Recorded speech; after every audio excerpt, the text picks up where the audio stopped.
그날 아침 나는 식탁에 앉아 있었다. 아무도 나를 보지 않았다. 정확히는 나를 보지 않은 것이 아닐 수도 있다. 다들 거기 있었다. 아내도 있었고 며느리도 있었고 손자도 있었다. 밥도 차려져 있었다. 반찬도 있었다. 그런데 이상했다. 숟가락을 들고 국에 손을 뻗는 동안 나는 내가 이 식탁에 존재하는지 안 하는지를 아무도 확인하지 않는다는 것을 그 순간 처음으로 알아챘다. 아내는 며느리와 이야기를 나누고 있었고, 손자는 핸드폰을 보고 있었고, 아들은 뉴스를 보고 있었다. 나는 국을 떠먹었다. 식탁은 조용하지 않았는데 나는 완전히 혼자였다. 그 느낌이 그날 하루 내내 나를 따라다녔다. 식사가 끝나고 아들은 회사에 갔고, 며느리는 마트에 간다고 나갔고, 손자는 학교에 갔고, 아내는 청소를 시작했다. 나는 소파에 앉았다. 텔레비전을 켰다가 껐다. 창밖을 보았다. 마당에 심어둔 감나무가 아직 잎이 달려 있었다. 바람이 없었다. 아무것도 움직이지 않았다. 40년이었다. 내가 직장을 다닌 세월이. 처음 입사했을 때 나는 25이었다. 서울 변두리 작은 회사였다. 월급은 적었고 퇴근은 늦었고 상사는 까다로웠다. 그래도 나는 열심히 했다. 열심히 하는 것 말고 다른 방법을 몰랐다. 아침 일찍 출근해서 남들이 퇴근한 뒤에도 남아 있었다. 토요일에 나오는 것이 당연한 시대였고 명절 전날까지도 회사에 있는 것이 자연스러운 시대였다. 그 시절에 아내를 만났다. 결혼을 했다. 아들이 태어났다. 작은 전셋집에서 시작해서 한 평 한 평 옮겨가며 살다가 40이 넘어서야 지금 이 집을 장만했다. 아들 대학 등록금을 낼 때 통장 잔고가 바닥났다. 그래도 괜찮았다. 그것이 아버지의 일이라고 생각했다. 회사에서 부장이 되었을 때 나는 그것이 자랑스러웠다. 잔업수당도 없이 밤을 새운 날들, 지방 출장을 다니며 명절을 혼자 보낸 날들, 그 모든 것들이 쌓여서 그 직함이 된 것이라고 생각했다. 아내에게도 말했다. 아내는 수고했다고 했다. 그 말이 그때는 충분했다. 퇴직한 것은 올해 초였다. 정년이었다. 특별한 사건이 있었던 것이 아니었다. 그냥 나이가 되었다. 마지막 날 사무실을 나오면서 나는 그다지 감상적이지 않았다. 오히려 담담했다. 이제 쉴 수 있겠구나 싶었다. 집에서 편히 있어도 되겠구나 싶었다. 그 생각이 얼마나 짧은 것이었는지 나는 집에 돌아온 지 한 달도 채 되지 않아 알게 되었다. 집은 이미 오래전부터 아내의 공간이었다. 아내만의 방식이 있었고, 아내만의 시간표가 있었고, 아내만의 동선이 있었다. 나는 그것을 40년 동안 몰랐다. 아침에 나갔다 저녁에 들어오는 사람이었으니까. 그런데 이제 하루 종일 집에 있게 되니 내가 그 공간에서 얼마나 이방인인지가 조금씩 선명해졌다. 아내는 친구들과의 모임이 있었고, 동네 걷기 모임이 있었고, 교회 봉사활동이 있었다. 나는 그것을 몰랐다. 아내에게 그렇게 많은 세계가 있다는 것을 몰랐다. 나는 회사 밖에서 무언가를 만들어두지 않은 채로 이 나이가 되어 있었다. 아들 내외는 같은 집에 살았다. 우리 집이 넓어서가 아니었다. 아들이 집을 구할 때 내가 도와주겠다고 했고, 그러다 보니 함께 살게 된 것이었다. 처음에는 좋은 것들이 있었다. 손자를 매일 볼 수 있었고, 며느리가 음식을 나눠 먹자고 할 때도 있었고, 아들과 저녁을 함께 먹는 날도 있었다. 그런데 시간이 지나면서 그것이 달라졌다. 아들은 퇴근이 늦었고, 며느리는 손자를 키우는 것만으로도 바빴고, 손자는 나와 이야기하는 것보다 핸드폰이 더 좋았다. 나는 그것을 나무랄 수가 없었다. 그 나이 때 나도 그랬을 테니까. 다만 이상한 것은 나는 분명히 이 집에 있었는데 이 집이 나 없이 잘 돌아가고 있다는 느낌이 들기 시작했다는 것이다. 내가 소파에 있어도 마루에 있어도 식탁에 앉아 있어도 집의 흐름이 내 주위를 그냥 통과해서 지나가는 것 같았다. 어느 저녁이었다. 아들이 일찍 들어온 날이었다. 가족이 다 모여 저녁을 먹었다. 아내가 된장찌개를 끓이고 생선을 구웠다. 밥상이 제법 차려졌다. 나는 아들 맞은편에 앉았다. 아들과 며느리가 이야기를 나눴다. 손자 학원을 어디로 바꿀지, 다음 달에 어디를 여행 갈지. 아내가 거기에 몇 마디를 보탰다. 손자는 밥을 빨리 먹고 방으로 들어갔다. 나는 숟가락을 들었다 놓았다를 반복하면서 한 번도 대화에 끼지 못한 채 식사를 마쳤다. 누군가 나에게 물어보았다면 그것이 달라졌을까? 모르겠다. 하지만 그날은 아무도 묻지 않았다. 나는 그저 식탁에 앉아 밥을 먹은 사람이었다. 더도 아니고 덜도 아닌. 방으로 들어가 불을 끄고 누웠다. 천장이 어둡게 보였다. 나는 그 어둠을 한참 바라보다가 처음으로 이런 생각을 했다. 내가 지금 이 집에 필요한 사람인가? 그 질문에 선뜻 그렇다고 말할 수가 없었다. 그 이후로 나는 과거를 자꾸 들추게 되었다. 40대 초반 아들이 중학교 다니던 시절이었다. 아들의 중간고사가 잘 안 나왔다. 아들이 풀이 죽어 있었다. 나는 그때 무슨 말을 해주었을까? 기억이 잘 나지 않는다. 아마도 잘해야 한다는 말을 했을 것이다. 더 열심히 하라는 말을. 그 말이 아들에게 어떻게 들렸는지를 나는 그때 생각하지 않았다. 아내가 한 번 몸이 많이 안 좋았던 적이 있었다. 내가 46이었던 해였다. 아내는 며칠 동안 누워 있었고 나는 그 기간에도 출장을 다녀왔다. 일이 그랬다. 어쩔 수 없었다. 아내는 아무 말도 하지 않았다. 나도 별말이 없었다. 그 침묵이 무엇이었는지를 나는 이제 와서야 어렴풋이 알게 된 것 같다.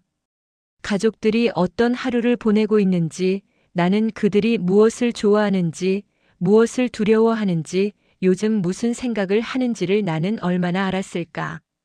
솔직히 말하면 잘 몰랐다. 아이들이 자라는 동안 나는 집보다 회사에 더 많은 시간을 두었다. 그것이 가족을 위한 것이라고 생각했다. 가족을 먹여 살리는 것, 집을 마련하는 것, 학비를 대는 것. 나는 그것이 아버지이자 남편으로서 내가 해야 하는 전부라고 믿었다. 그런데 어쩌면 그것만으로는 부족했는지도 모르겠다고 이 나이가 되어서야 생각하기 시작했다. 겨울이 되었다. 날이 짧아지면서 집에 있는 시간이 더 길어졌다. 아침에 일어나서 신문을 보고 점심을 먹고 낮잠을 자고 저녁을 기다리는 하루가 반복되었다. 가끔 옛 직장 동료에게 연락이 왔지만 만남은 뜸해졌다. 다들 각자의 은퇴 이후 삶을 살고 있었다. 나만 이렇게 막막한 것이 아니구나 싶으면서도 그것이 위로가 되지는 않았다. 어느 날 아침 아내가 외출을 하면서 저녁이 늦을 것 같다고 했다. 냉장고에 반찬이 있다고 했다. 나는 그렇구나 했다. 하루 종일 혼자 있었다. 점심은 냉장고에서 꺼낸 것으로 때웠다. 저녁도 마찬가지였다. 그날 밤 나는 혼자 식탁에 앉아 찬밥을 데워 먹으면서 이것이 앞으로의 내 일상이구나 싶었다. 슬픔이라고 하기에는 너무 조용한 감정이었다. 허탈함이라고 하기에도 좀 부족했다. 그냥 어떤 것이 천천히 빠져나가는 것 같은 느낌이었다. 오래 참고 살았는데 그 이후에 남은 것이 이것이구나 싶었다. 봄 무렵이었다. 아들이 가끔 저녁에 나와 함께 산책을 하자고 했다. 처음에는 그것이 며느리의 제안이었는지 아들의 생각인지 알 수 없었다. 그냥 따라 나갔다. 동네 한 바퀴를 천천히 걷는 것이었다. 별다른 이야기가 없었다. 나무가 보이고 불빛이 보이고 저녁 공기가 코끝에 닿았다. 어느 날은 아들이 어릴 때 살았던 골목 이야기를 꺼냈다. 그 골목이 지금은 없어졌다고 했다. 빌라가 들어섰다고 했다. 나도 기억이 났다. 그 골목 끝에 분식집이 있었다. 내가 아들을 데리고 가끔 떡볶이를 사줬던 곳이었다. 아들이 그것을 기억하고 있었다. 나는 그 이야기를 들으면서 무언가가 가슴 한쪽에서 움직이는 것을 느꼈다. 크지 않았다. 그냥 조용히 오래된 것이 흔들리는 것 같은 느낌이었다. 손자와 이야기를 나눈 것은 우연이었다. 토요일 오후였다. 며느리가 외출했고 아들도 없었고 아내도 없었다. 손자와 나만 집에 있었다. 손자는 방에서 나와 부엌에서 라면을 끓이고 있었다. 나는 마루에 앉아 신문을 보는 척을 하고 있었다. 손자가 라면이 너무 뜨겁다고 했다. 나는 그럼 조금 식혀서 먹으라고 했다. 손자가 할아버지도 드실래요 했다. 나는 잠깐 멈추었다가 그러겠다고 했다. 우리는 나란히 식탁에 앉아 라면을 먹었다. 별 이야기를 하지 않았다. 손자가 요즘 학교에서 있었던 일을 조금 이야기했다. 친구 관계가 복잡하다고 했다. 나는 잘 모르는 이야기였지만 듣고 있었다. 가끔 고개를 끄덕였다. 손자가 할아버지는 어릴 때 친구가 많았냐고 물었다. 나는 별로 없었다고 했다. 손자가 웃었다. 나도 웃었다. 그날 이후로 손자가 가끔 나에게 말을 걸었다. 아주 짧은 것들이었다. 그래도 나는 그 짧음이 좋았다. 여름이 지나고 가을이 왔다. 감나무에 감이 달렸다. 나는 가지치기를 조금 했다. 아내가 언제 저걸 했냐고 했다. 나는 그냥 했다고 했다. 아내는 잘했다고 했다. 오래간만에 듣는 그 말이 이상하게 귀에 남았다. 나는 요즘 아침마다 동네를 걷는다. 혼자서. 처음에는 무료에서 시작한 일이었는데 이제는 그 시간이 조금씩 좋아지고 있다.